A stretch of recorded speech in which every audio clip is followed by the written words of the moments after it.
Well, deck the halls this holiday season with fire safety in mind. The National Fire Protection Association says holiday decorations, Christmas trees, candles, and cooking all lead to an increased number of home fires in December. Now, while Christmas tree fires aren't common, they are 5 times more likely to be deadly. As a matter of fact, 1 in every 31 reported home Christmas tree fires results in a death each year. Moral of the story?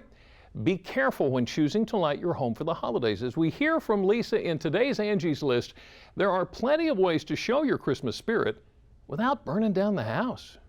When it comes to holiday decorating, we're often more concerned with the final look above all else. But safety experts warn that overloading electrical outlets and using worn light strands is an invitation for disaster. Like most people, I like to keep my decorations from year to year, but you need to check them before you put them up each year to make sure you don't have any broken light bulbs or any frayed cords, because if you do, you need to replace those items. Even if you're using new lights, check for the UL label and use them only as approved. Don't place indoor lights outside, and all outside lights should plug into a ground fault circuit interrupter or GFCI outlet, which can be identified by the test and reset buttons on the face. They help prevent electric shock and potential fires. They determine how much load is on the hot wire and how much load is on the neutral wire.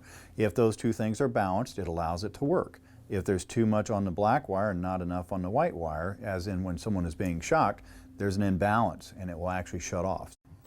Lots of older homes don't have GFCI outlets, but an electrician can convert them for about $200. A less expensive option is to purchase an adapter that plugs right into your standard outlet. Thinking about new lights this year, the LED lights are a good alternative. They stay cooler, last longer, and use less energy. And also, they work with any extension cord, even the ones you can find at the drugstore. Depending on what you're plugging in, non-grounded outlets with a non-grounded plug-in are actually as safe as they can be. They've been tested to be used in a certain manner. That's what the UL code talks about. Now, when it comes to connecting light strands, experts say you should limit to 2 or maybe 3 unless they're LED lights. Now, when Jack Frost nips at our nose, we also have to make sure that our fireplaces are safe before we roast any chestnuts. If your fireplace and chimney have not been inspected recently, that's an accident just waiting to happen. No matter what kind of fireplace you have, Angie's List suggests having it cleaned and inspected every year. Ceramic logs can deteriorate, the debris can clog vents, that could spark a chimney fire. There's also the issue of keeping the moisture out. Water entry is the single biggest problem, whether you have a masonry chimney or a factory-built chimney. So we want to be sure that water isn't entering into the chase of a factory-built chimney or into a masonry chimney for that matter. Now, moisture could cause cracks in the ventilation system, allowing carbon monoxide access into your home, something you certainly don't want. Well, joining us this afternoon to tell us more about keeping fires at bay at home is Michael Lowe. He's the senior instructor at Delaware State Fire School. Thank you so much for joining us, Mike. Thank you for having us. So we mentioned earlier, talking about Christmas tree fires, they're not as common as they used to be, but when it happens, there's usually a fatality associated with it. Why? Christmas tree fires can be very significant just because the Christmas tree dying out and it being combustible. Right. And the fire is certainly, when it occurs, gets out of hand very, very quickly, and you have the problem of it spreading and causing a major fire before you even know what happened. We have got some video from the National Fire Prevention Association that shows the difference between a Christmas tree that is not regularly watered and one that is. Tell me why we're seeing what's happening.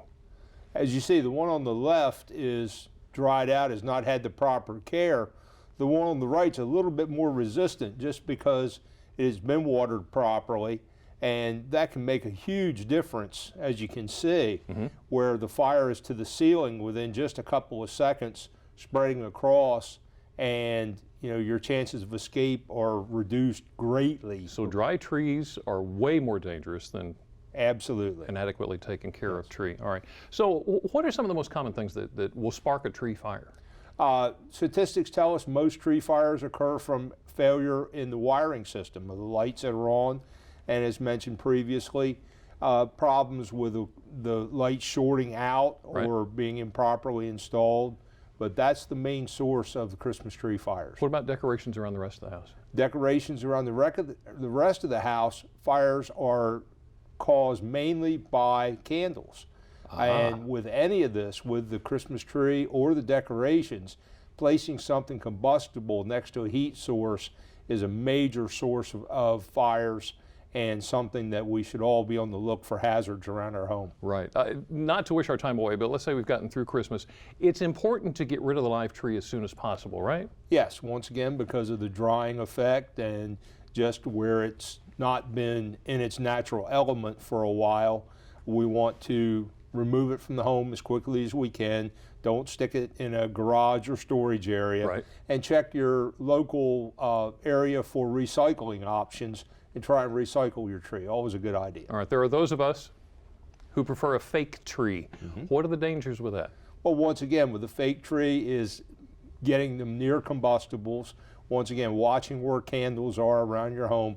Everyone loves candles, but just keep in mind they're very, very dangerous. Right. And do not allow them to burn unless someone's going to be in the vicinity where they can keep an eye on things. Check your lighting carefully. Make sure Check your lighting carefully. What is there anything else that we can do, Mike? Just real quick. Well, as with any situation around your home, check your smoke alarms and make sure you have proper smoke alarms.